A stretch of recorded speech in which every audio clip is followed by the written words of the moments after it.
Yo guys, how's it going? And welcome back to another video, and today we're going to be talking about the French Grand Prix for the 2022 season. And I've got to be honest, for a French Grand Prix, it's not the best circuit on the calendar, and it's one that I think a lot of people dislike, but I thought it was alright. You know, we got some good action, and once again another massive swing in the championship, which we will get into.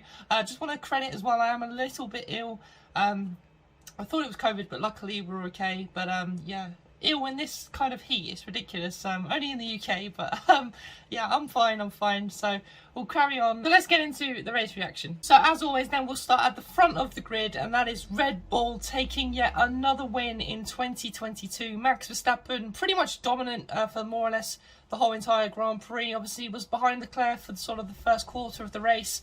Until he obviously had his incident, and then yes, just had a really good safety car restart and didn't really look back ever since, really. So yeah, once again, Max Verstappen just being very dominant in 2022, and like I said, now he's got that championship under his belt. It's really good to see him sort of be, you know, consistent with it and be sort of a bit more patient, and yeah, just a really good drive from Max Verstappen. Sergio Perez, though, on the other hand, had a few more scraps here and there, a little bit off his teammate more or less the whole weekend, really.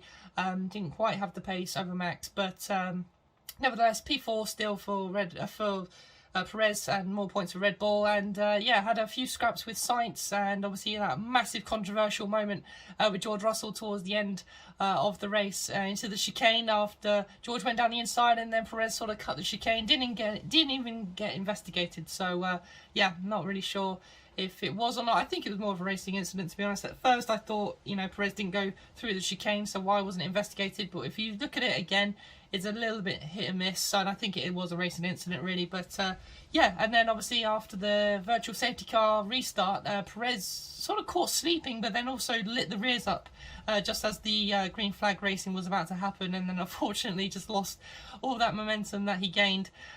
So yeah, unfortunately George managed to get past on the penultimate corner. And that was it, pretty much it for Perez. Almost had a chance on the final lap, I think it was, through the very long right-hander in the last sector, but wasn't able to get past and finished P4.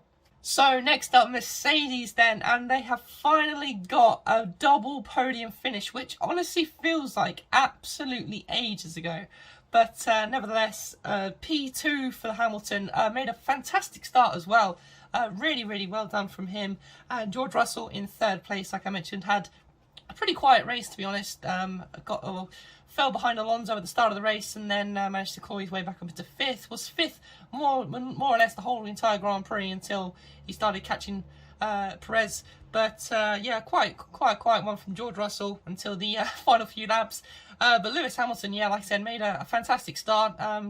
Got past Perez more or less straight away, and yeah, more or less stayed in second the entire Grand Prix, really. And I'll tell you what, Mercedes, I know, you know, they had upgrades and stuff, and the pace wasn't probably what they were expecting, but considering that, you know, how fast the Red Bulls and the Ferraris are, they were, like Hamilton said in the interviews after, they are able to sort of lean on their pace a little bit. I mean, I think Max was only about 14 seconds ahead of Lewis in the end, but I think he was, the gap was staying quite consistent. I mean, it kept going up throughout the race, but I mean, it wasn't exactly massive compared to what we've seen, so that's quite promising to see from Mercedes. And yeah, this result has just helped them obviously massively in the constructors as well after Leclerc's DNF, and the weird strategy from Ferrari once again, but we'll get into that in a second. But yeah, really good day for Mercedes, and obviously I'm smiling because, you know me, I'm a massive Mercedes fan and Lewis fan, and I do like George Russell, you know, all the Brits, I am British, so you know, it's great to see. Now we get on to Ferrari. I mean, this season, honestly, is just not their season, honestly. They've got such a fantastic car, if not the fastest car at the moment, and just nothing is going right for them. Like I mentioned, Leclerc DNF'd after, I think it was on lap 11, completely lost the rear end coming in through that long right-hander. A lot of people are saying that it was a throttle issue. Obviously, he had the throttle issue in Austria, where the throttle sort of got stuck a little bit as he was trying to come off the accelerator. And then also, well, Leclerc after in the interview said it was his mistake, but I don't know if Ferrari have told him to say that because they don't want to hide the fact that they have got another reliability issue. And then obviously Anthony Davidson went through it after at the end of the race as well, and he sort of showed side by side the two laps, the lap that he crashed on and the previous lap, and he took the exact same line. So I don't know. I don't know if it was a mistake or not. I think people are a little bit confused by it, but I don't know if it will come out eventually to say if it was his mistake or not. But just not what he needed. You know, he was controlling the race quite nicely. Had the pace to keep Max behind for those first 11 laps or whatever it was. So just a massive disappointment, really.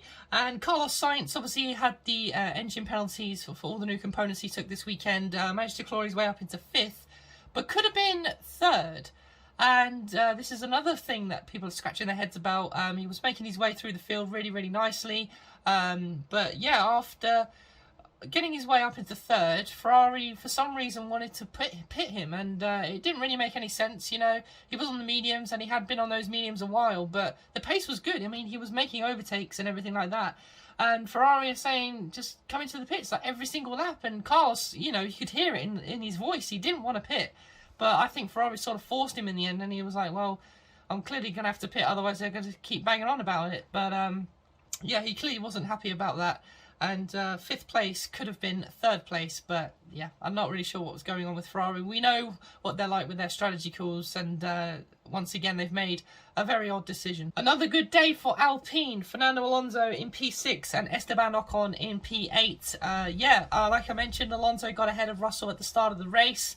And yeah, apart from that, he got obviously passed by Russell once again, and then just had sort of a quiet one, really. It wasn't really much to scream and shout about, but more points for Alpine. And Alonso, well, P6, you can't really do much more when you're in an Alpine in the midfield, you know. So yeah, best of the rest for Fernando. So really, really good to see. And Esteban Ocon managed to get his way back up into 8th. Was out in Q2 in his home Grand Prix, so wasn't a good day for both French drivers, to be honest. But yeah, once again managed to get back into the points. So overall, a very good day for Alpine. McLaren, I think, will be once again happy with the double points finish. Lando Norris finishing in 7th and Daniel Ricciardo in 9th. Norris got a really good qualifying yesterday in P5, splitting the two Mercedes.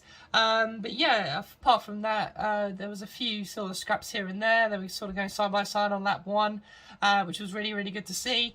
But yeah, and apart from that, not really much else to sort of say for McLaren. Ricciardo sort of kept out of trouble, really, and so did Norris. So yeah, double points finish for McLaren, which is really good to see.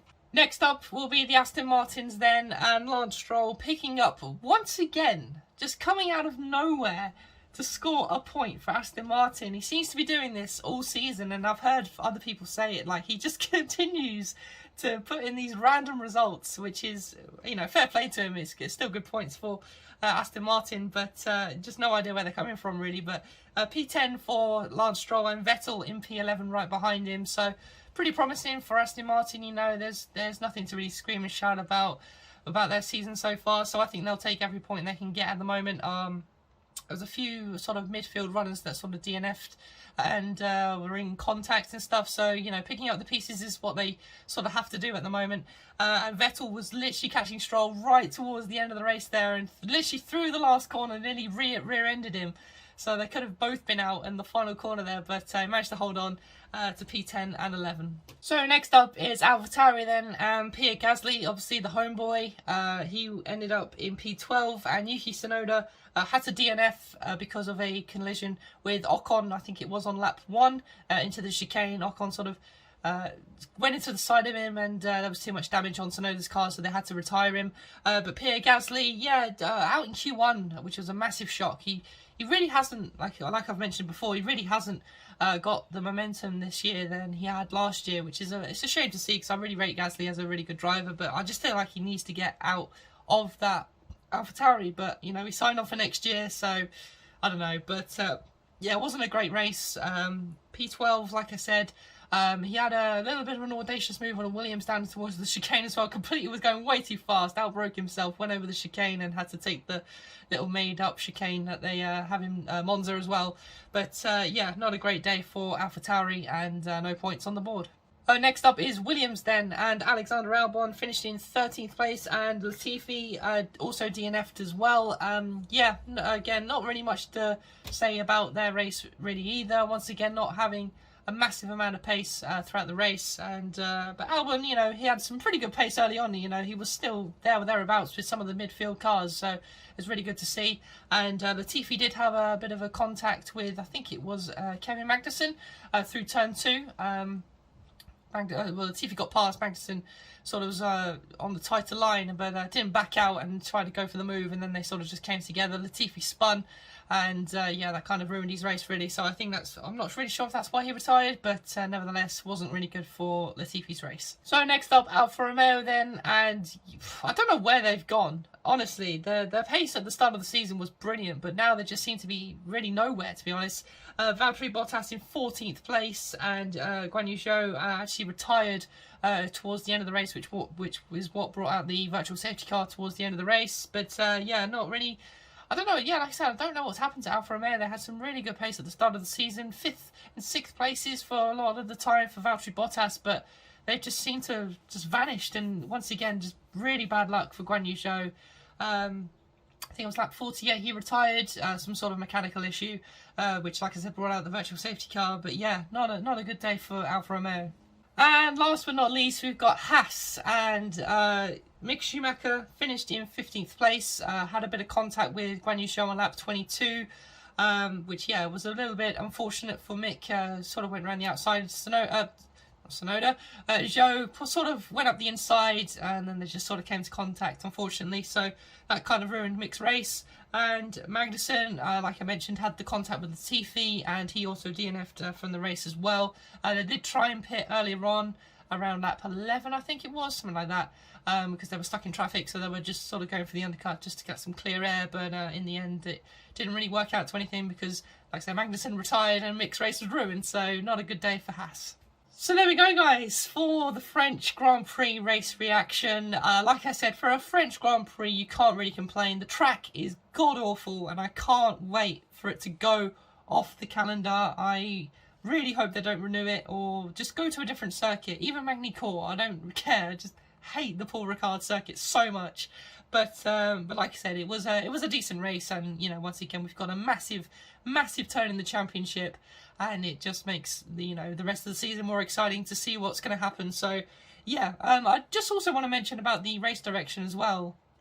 Just for the first, I don't know, 5 or 6 laps, we saw hardly any of the overtakes. We were just seeing the front runners. Yeah, for the majority of the first few laps, we were just seeing the front runners just following each other, and there's loads of overtakes going on, and just like, what are you doing? Cut to the action, for God's sake. And oh, it's doing my head in. But I don't know, they need to sort the TV direction out. We don't want to see, or they didn't even put the little box in the timing chart. Like, I don't know what was going on, but nevertheless, hopefully sort it out for next race. But there we go, guys. If you have enjoyed the French race reaction, please do give it a thumbs up. Subscribe to the channel if you're new. As always, let me know your thoughts and comments in the comment section below of this video. We've got Hungary in a week's time, and then it's already the summer break. Can you believe it? So yeah, it's coming in thick and fast.